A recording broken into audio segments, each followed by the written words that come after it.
Time is the secret weapon that nobody truly invests enough energy into understanding that they can actually control. Welcome to the Win, Make, Give podcast, a Ben Kinney training production, where we will discuss the concepts of health, wealth, leadership, and legacy. My name is Chad Himes, and I'll be one of your hosts during this journey. Joined here today by Bob Stewart, my co-host. Bob, how you doing today? Pretty good, Chad. How are you, bud? I'm fantastic, thank you. Now, Bob, on the last episode, Ben and I discussed the overview concept of this podcast. We talked about where Win, Make, Give came from. We talked about what we're shooting for over the series of this podcast. Yet not everyone who's stumbled upon this podcast might know who Ben Kinney is. So for those people out there, Bob, why don't you give us a bio? We're going to dive into Ben's story in a future episode. Yeah, why don't you give us a little bio and why Ben is an interesting person that they might want to listen to? Which is challenging here in just a couple of minutes, right? Because he's a pretty multifaceted guy. But I think first off, he's a friend and a colleague of ours. So we've known Ben for many, many years and really watched his growth and development over that time. So the first thing I'd say is he's a student. He's a student of a lot of things. And the reason for that, I think, is because he realizes, and this is him, he'll say this kind of freely, he's a pretty average dude, right? A pretty normal guy who's been able to use systems and models in his life and in his business to create extraordinary results. So an ordinary guy using systems and models to create extraordinary results. That, I mean, in one sentence is really who Ben is. Sure. Now, he's done this inside of the real estate industry for most of his career. He started as, he was a cable guy kind of traditionally, right? His first career, I guess you'd say. Became a real estate agent and built what in this last year ends up being the number one real estate team in the United States. He did this basically based on a model or a system provided by Gary Keller, the millionaire real estate agent. We call that the MREA. But that model for how to be an individual agent and then start to add leverage into your business, that's the model that he used in real estate that took him from really being an ordinary guy who was doing very ordinary real estate numbers, right, to becoming the number one team in the United States. Now, along the way, he now owns brokerages and he owns a mortgage company and a title company, and he's kind of created this ecosystem in the real estate industry with software companies and different things. But he's done all of this based on systems and models, and he'd be the first one to tell you, like, I'm just an ordinary guy, right? Now, throughout our podcast, we're going to learn many of those systems and models, and they apply to things beyond just business, right? We're talking about leadership and just personal growth and wealth and health even, right? But so that's kind of who Ben is. He's an ordinary dude who's really, really good at systems and models and understands that there's a system and a model for just about everything in order to get you extraordinary results. Wow. Okay. So that's a great description of Ben. And again, we'll get into his story in full so you learn a little bit more about this average guy and all the things behind him. Yet on this episode right now, Ben dove deeply into the term win and what that means to him. And you had the chance to sit down with Ben. So Bob, give us a word. I'm going to challenge you before every episode. Give us a word that'll kind of trigger the thoughts we should be looking for as we're listening to this interview. So in this discussion that I have with Ben today, I think the word would be control, right? I want you guys to pay, and he talks a lot in here about this control triangle and what we actually control, but today's word is control, and I think as you listen to the podcast, it won't be any surprise why that's the word, as you finish. All right, well then let's jump into the conversation that you had with Ben about the concept of winning. So Ben, in our first episode, we talked about where win, make, give comes from, what it means to you. Let's talk for a second about win, the first word. Where does this, so I mean, I think everybody knows kind of if I'm winning or I'm losing or we maybe win today or today wasn't a great day. But just explain to me this concept of winning and losing and why it's so important in a lot of the things that you do.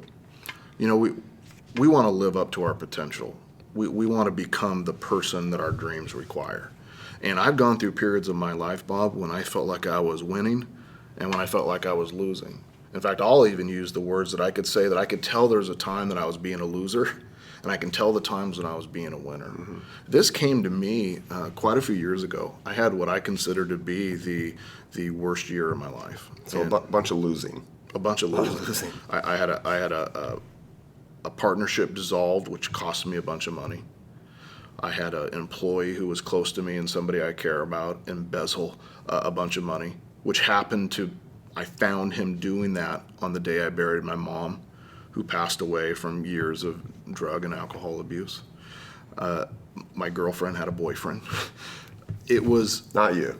Different boyfriend. Got it. it was overall a really bad year. And I was to the point, Bob, where I was thinking, is it even worth it? Right? Is this life that we call life even worth it? Is this business worth it? Is this stress worth it? Is all the things? And what I realized was I was feeling that way because I was focusing on things I could not control. I call that being a loser. Being a loser. All right. So if that was the mentality that you had kind of found yourself in, right? Was this just focused on a bunch of stuff that you couldn't control and feeling like a loser? Like, what can't you control? Other people. Yeah, other people. Yeah, I couldn't control when my mom picked up the phone and she called me when she was drunk. And every time she did, she would talk about suicide or how bad of a mom she was or whatever. I couldn't control that. The market. What I could control, Bob, was I could control whether I answered the phone. And I just call her back the next day early enough when she wasn't drinking. Yeah. I can't control the economy. If we're going to war, if we're not going to war, I can't control the weather. I can't control traffic. I can't control the other employees. I can't control my customers. And when I spend a lot of time and energy on those things, I end up wasting my entire day, wasting all my energy on things I have absolutely no power over controlling. I mean, you have a lot of employees in your world. I think a lot of times when people are coming to you, it's things they can't control.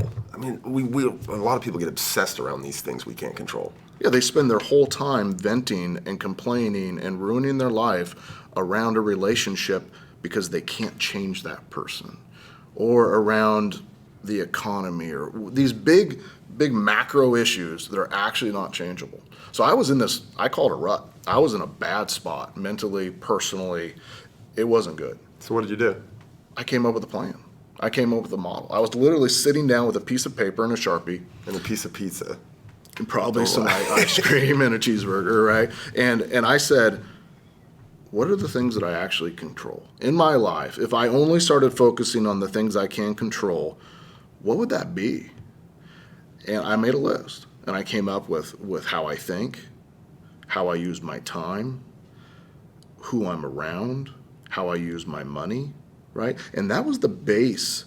That was the base concept of those are the things I can control. It's a very short list, by the way. Yeah, it like is. Of all the things in the world. Yeah, that's actually about it.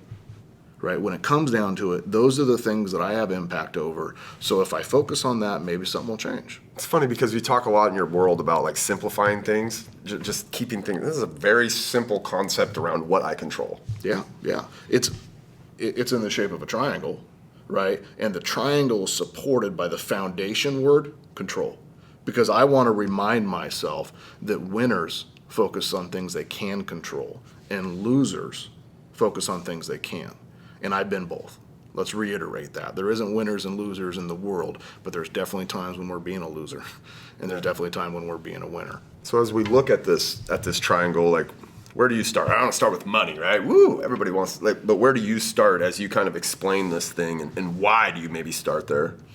I draw everything into the shape of a piece of pizza or into the shape of a cheeseburger, right? It's just me.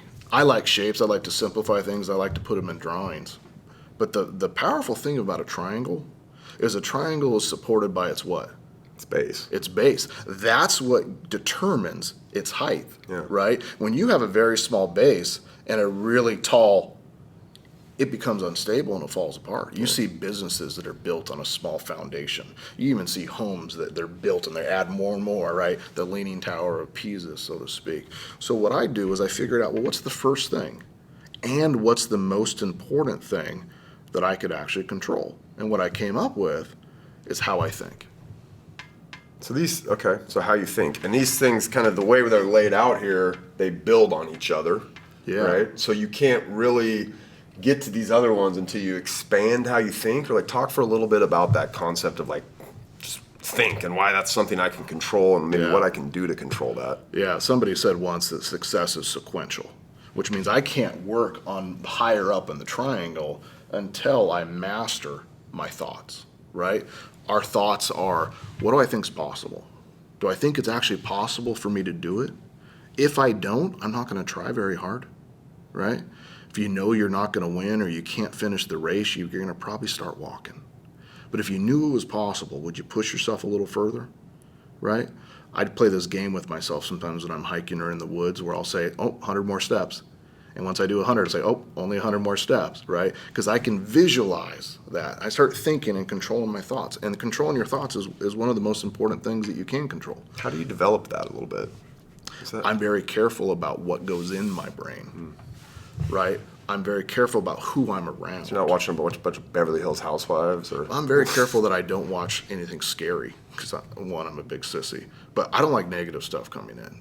I'm very careful that I don't listen to other people's negative conversations. I try to read and listen to things that lift me up, right? I research and study the brain, and I learn about how our thoughts can become our world. And one of the best analogies that I heard was in a book called The Enlightened Gardener.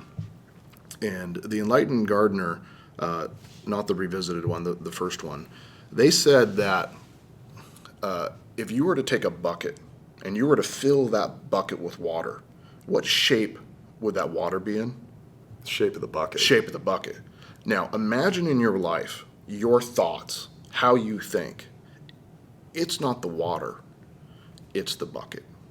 Your thoughts become the shape of your life.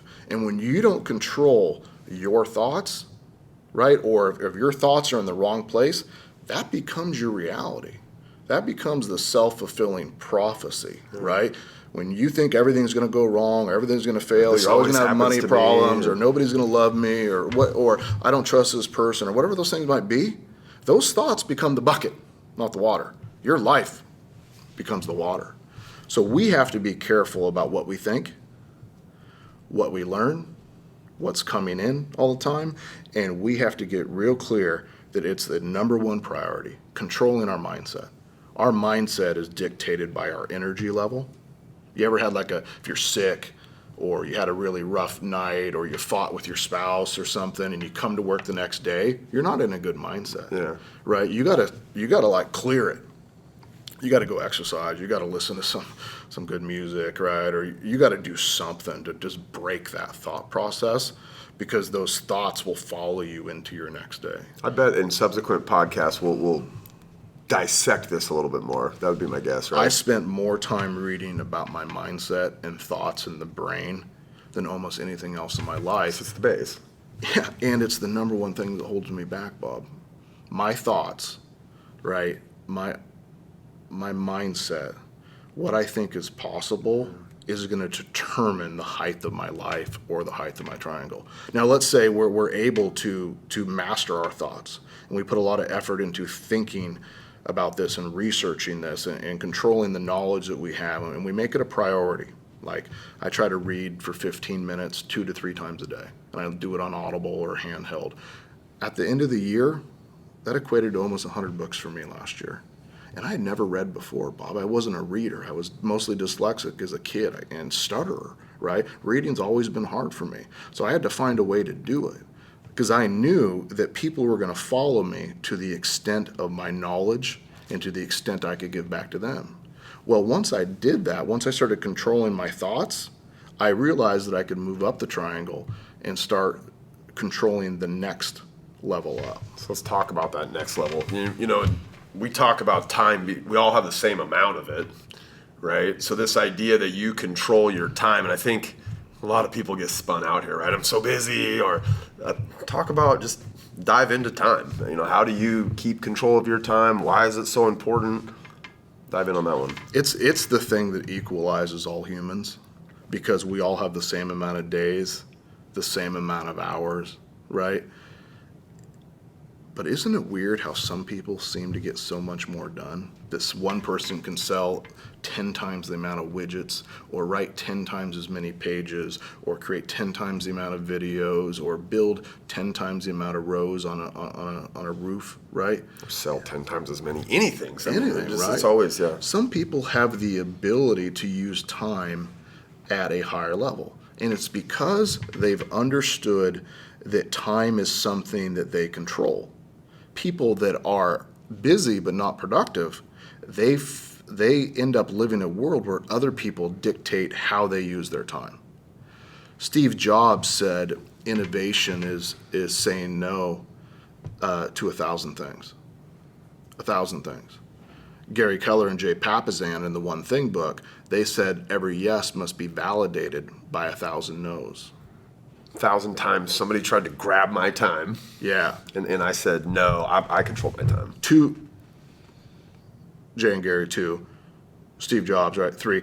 Put all these people together, some of the most successful and productive people that have ever been in business, that they say that the number one thing that determines their success is saying no, not saying yes.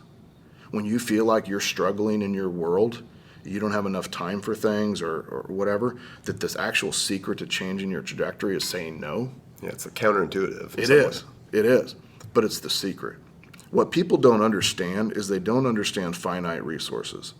What does finite mean? A fixed amount. Fixed amount, right? Natural resource would be like gold or water or cheeseburgers or, that kind of stuff, right? There's a fixed amount of them at any given moment. Yeah. At a point in time, right?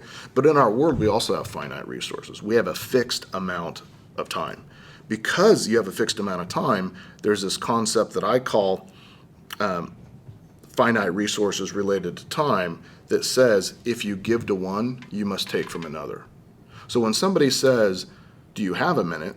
You can look in your pockets, you can look in your backpack, right? You can look down your shirt, wherever you got to look, right? But you're going to realize that, no, I don't have any extra time, but I could give you 1 of my minutes. I could give you 5 of my minutes, but you have to understand, Bob, is you're taking that away from your bride. Yeah. You're taking that away from your sons. You're taking that away from your priorities, from your coworkers, from somebody else. If you give to one, you have to take from another. It's funny, that makes time like the ultimate finite resource, because gold is a finite resource, but you could give me your gold and then go get gold from somebody else, right? I mean, time, if you give me your minute, that minute's lost. Like, you can't really go grab that minute away. So, I mean, time is like an ultimate finite resource. Forever. It's the number one thing that will determine, are you going to be able to win, make, or give, right? Time is the secret weapon that nobody truly invests enough energy into understanding that they can actually control it. It's so important, Bob. That'll be another one that we completely dissect here in the future. So it's interesting that the time and then who you spend that time with. I'm assuming those are next to each other because they're so closely related, but let's go into who. Yeah. That one seems obvious to me. It's who you surround yourself with. Is that right? So dig in on that one. Why has that one been such a big deal? Analogy that I heard is like, your kids are going to be the average of the 5 kids they hang around with, right? We're going to be the average. We're going to have the average income of the 5 people that we hang around with. But I think it's even bigger than that. Who we spend our time with matters. It actually trickles down because we're saying who are we going to invest our time with, right? And how are those people going to affect what we think? What you have to understand is you do control who you're around. But you don't make it a priority, so you don't make those tough choices. You don't remove the negative person from your company because you're afraid of losing them or you're afraid of getting the job back, right? You still hang out with that person who only, like, they show up to your potluck with a knife and a fork every time. They don't bring you any of those cool meatballs with the wine sauce. Like, they don't bring anything to the potluck. They're a freaking knife and a fork, right? Yeah. And they're stuffing meatballs in their pockets and shit, and they're walking out. Why are you so scared of people stealing your food? Because I love meatballs. Who we hang around with is a choice, and who we hang around with matters when we hang around with them and how much time we invest in that. In fact, I would take it even another step further and to say who leads us and who mentors us matters. I haven't found a prophet where I would say this is my mentor for my health, for my wealth, for my leadership, for my business, for my faith, for my family. You've right? you've found different ones for each element of that, or? Yeah, because you wouldn't say, hey, I'm going to have the best English teacher teach my kid, but they're going to teach them all the other subjects, even though they suck. Right. You'd find the best English teacher and the best history and the best math person and science and, all those other things. You got to do that in your own life too. We have to actively search for a mentor that's going to help us in our finances. Then we have to actively search for that mentor or that coach, right, that's going to help us in our business. And then one for our health, and then one for our relationships, preferably somebody that has a history of having good relationships, right? Somebody in our personal hobbies or things that we enjoy. We need to go find those people to be our leader, be our guiding light. And then we have to go find 4 or 5 people that live that life too. When I wanted to start becoming more financially intelligent and more financially strong, I started hanging around with people that I felt like were making investments in real estate, people that were running their businesses, that had a high profit margin, that also had a good mindset and used their time well. I was very conscious. And once I realized that who I hung around with mattered, it all changed. I got rid of that employee that sucked. I realized that by spending time with a crappy customer, I was taking time away from my best customers. I even read an article not too long ago, I think it was Sprint.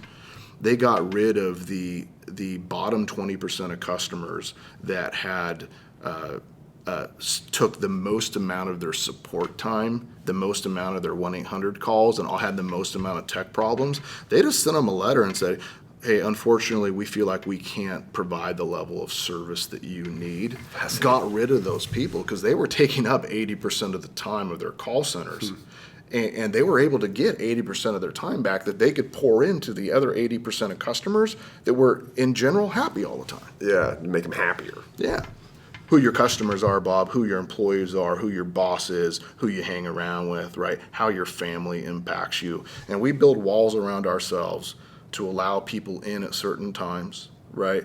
And to allow how they impact us, to regulate how they impact us, so we don't wake up with everybody else taking and polling and manipulating our happiness in our lives. It's funny, you mentioned, those people take your time and then they impact your thinking. I mean, this is all just, it could just as well be a circle where this stuff's all kind of, it's all connected. It is. It is. And when I got home from work and I was the most unhappy, I realized it was because I was hanging around somebody that was a negative. I was always dealing with somebody else's problems. I was really busy, but I wasn't productive that day. I wasn't using my time right. I wasn't thinking about winning or making, or I wasn't thinking about our vision and moving things forward. I was just stuck in the stuff, and I wasn't happy. I was going back into the rut. Then I'd get home, and I'd bring my bad day home to whoever was in my life, right? My dog, whoever was important to me, right? And I basically come home and poop in their kitchen, which is not fair to them, right? Got to continue to focus on our control. So ultimately we get to where I wanted to start with, but that's why I don't have as much of that ready to get bigger down here thinking. Money. Let's talk about money. How do I control my money, and how do you think about that? People don't make a ton of money because they don't control their time, because they don't think it's possible for them to do that, or they don't study or become a student of money and wealth, right?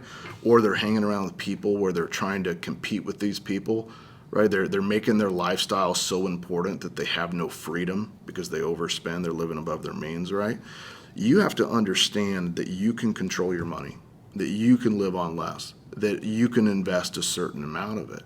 And if you start controlling your money, right, your whole world changes. But you can't control your money until you control who you're around, who your mentors are around money, etc., where you're spending time and how you think. In fact, one of the things I write down on a regular basis is I care about my hourly wage. I want to constantly remind myself I care about my hourly wage, my hourly rate, because I can't continue to put more hours into my business or into my companies. I have to continue increasing the amount of money I make per hour in order to move the ball forward, because at some point I'm going to run out of hours in the day. I mean, you're essentially already run out of hours in the day, right? So you're just refining what you spend those hours on. Yeah. In business, money control shows up is that people will say, hey, I spent $1,000 on this marketing last year, and I got customers from it, so I should continue to do it again. That's the wrong question. It's not, did it give you an ROI, a return on investment? It's, did it give you the best ROI, right? Does it give you the highest return? Because if you were comparing it to nothing, you wouldn't know.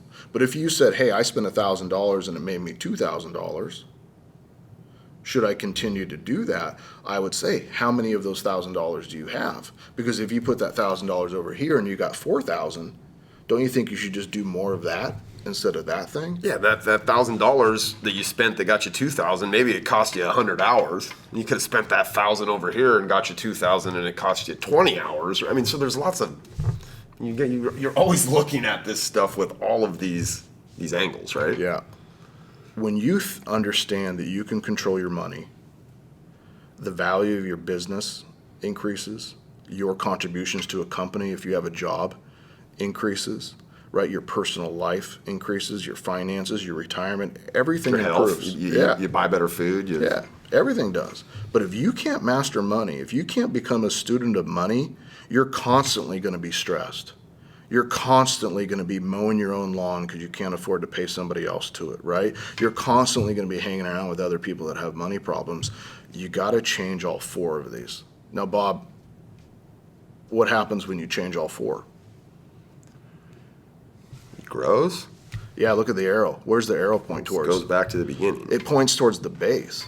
Because as you master each one of these four things, the base of the triangle grows. What you think's possible gets bigger. Which allows you to use your time better because you can hire leverage or buy better systems or technology or plans or whatever, right?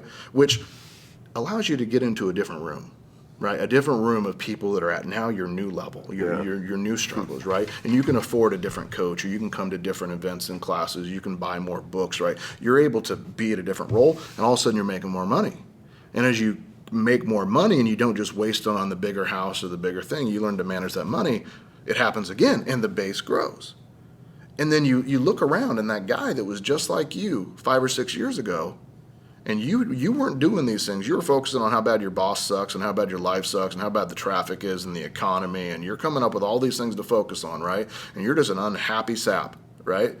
You wake up in 5 years, and you look over, and that buddy of yours who did figure this out, his life isn't double than yours, Bob. It's 10 times better than yours. You didn't notice it for the first year or two. It's funny, all these things, Ben, like when you were just saying that, right? It's like you start here 5 years and he goes and does it this way and you go and do it. All of these things like have the potential to be polluted. Right? Who I'm hanging out with, how much time I'm wasting, right? Like the garbage I'm putting into my head. I mean, the level of pollution that happens inside of this control, what we can control, is amazing. On top of that, there's a bunch of stuff you can't control, and you focus on that stuff. Yep. So, yeah. I mean, you can see how this can compound one way or the other. I have a T-shirt that says winners focus on what they can control. In my office, there's a sign that says winners focus on things they can control. Even some of my employees got a little triangle tattoo on their wrist, just a little tiny one, because they wanted to remind themselves that if they focus on the things they can control, right, they're going to be okay. Here's would be an example. Somebody calls me and says, hey, my number one salesperson or my number one employee is leaving and going to a competitor. I would say, great. Is there anything that you can do to save that person? And they say, nope, their decision's made. I say, great. You want to know what the good news is? And they say, what? Now you never have to think about him again. But I'm really upset and I feel like it's going to affect me. Here's what you need to understand. You still have 6 people that are still there. You need to divert 100% of your energy and your emotions and your thoughts to focus on the 6 that are voting with their feet to saying, I'm just going to stay in this company. I'm staying here. I'm sticking with you. Because every second you give to that person that's already gone, you're stealing from the ones that are still there. And you just shifted. I get it now. I'm actually focusing on the things I can control, and I can control saving the people or pouring into the people that are still in my company or still in my life. Did this pull you out? It did. but I had to consistently remind myself, and I still do today. That's why you hang the signs and you wear the shirt. And That's why I say winners focus on things they can't control. That's why I say things like, I care about my hourly rate, right? That's why I read books about my thoughts. That's why I'm very diligent about time blocking and managing my time, and I'm very particular who I hang around with, right? Because I know over time, it's going to make a compounding effect on my life. And that's how we got to win. And I think you'll see through the following episodes and through getting to know us better that we're going to focus a lot on winning in health, winning in leadership, winning in wealth, and winning in legacy. Because if you win in all four of those things, if you focus on those things, we'll look back in 5 years and we're going to say, hey, we all changed each other's lives. I'm excited for the journey. Too. Wow. He just makes things that seem so complicated so easy when he really gets to it. And I guess I always get a little nervous, though, when Ben starts to pick up the marker and starts drawing things along those lines. He loves doing that, though, doesn't he, Bob? Single piece of paper and a Sharpie, yeah. He can teach so much that way. Now, Bob, you listened to you interviewing Ben, and you've heard that conversation again and again. Yet I know you still got an aha out of that conversation. What was it that you got listening to it one more time? It's funny you said he does a really good job of kind of simplifying things. And we have this concept in our world, right? Like people overcomplicate things to justify their inaction. So we're always trying to simplify.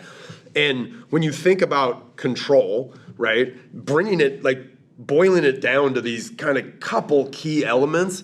So for me, it's how few things you actually control, right? We get up each day thinking we've got total control over everything, right? And you're always hey, you can make the decisions and you can do this. You really just have a couple things that you control. And so I think getting rid of all of that other stuff that we don't control, and it's not that you get rid, just not expending too much mental energy on it, right? Like we all have a certain amount of, like mental energy, I think, is a finite resource. There's only a certain amount of it that you wake up with each day. And so everything that we expend mental energy on that's not something we actually control, it's literally wasted effort and energy in our business, in our world, in our lives. So that's the thing for me. It's just distilled down to these very few things that I actually control. And then if I can condition myself to focus on just those things and only make decisions around those things, I'm going to have a much more productive life. And then you went and got married, so you lost control of a lot more of those decisions. Well, my wife thinks she controls like all the stuff, right? Which, by the way, like if anybody was going to control the stuff, it should be my wife and not me. Yes, that is interesting. But we actually battle a little bit on this. We have kids, right? So there's like certain things with your kids you can control, and then you have to like make these decisions on, do I even expend the mental energy to try to control that thing or not? I mean, you control a very limited amount in your world. And if you can realize that and focus on that, I mean, it's one of the reasons why Ben's been super successful is he wastes zero mental energy on things that he knows are out of his control. And I've watched this over and over and over in our world. And compounding, when you think about like all that mental energy you waste, compounded over time is a massive amount. So if you can limit, it's a big deal. Sure is. Wow. Thanks for sharing that one, Bob, too. Hey, make sure that you subscribe wherever it is you get your podcast from. You can always visit winmakegive.com. Find a link to the podcast and the videos if you want to actually check out the drawings that Ben was doing during today's if you didn't get the chance to see it. And until then, we'll see you on the next episode. And in the meanwhile, remember, do good.